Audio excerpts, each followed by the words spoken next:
Hello friend, good morning. তো চলো এবার আমি রান্না বসিয়ে দিয়েছি।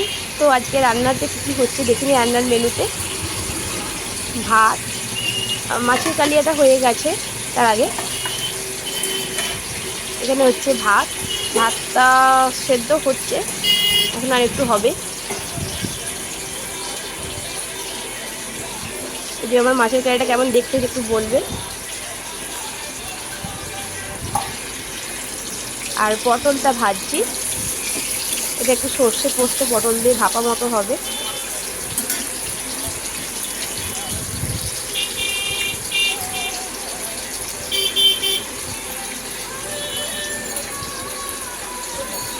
পটলটা একটু ভালো করে না ভাজবে না, এটা খেতে ভালো লাগবে না। একটু ভালো করে একটু ফ্রাই করে নিই। হ্যাঁ, আর এই হচ্ছে আমার নতুন বাড়ির মেম্বার। এইগুলোকে আমি কালকে নিয়ে এসেছি। আর এই অ্যাকোরিয়ামটা দিয়েছি আমার বোনজি। তো ভাত আমার হয়ে গেছে, আর একটু আলু ভাতেও দিচ্ছি সঙ্গে।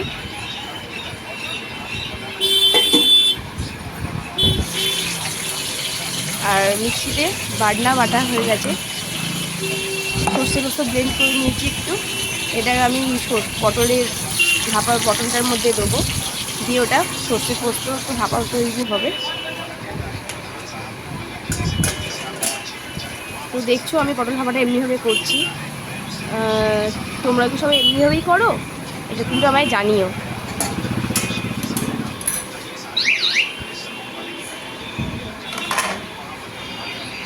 আজকে আমার রান্নার মেনুতে আছে ভাত, পটল পোস্ত আর মাছের কালিয়া, আর সঙ্গে আছে আম। ভীষণ ভালো লাগে আমাদের খেতে আম। আম খেতে তো সবাইকারই ভালো লাগে, কার না ভালো লাগে বলো আম খেতে? ব্যাস আমের সিজন তো শেষ, আম শেষ মানে মন খারাপ হয়ে যাবে। ঠিক আছে, কেমন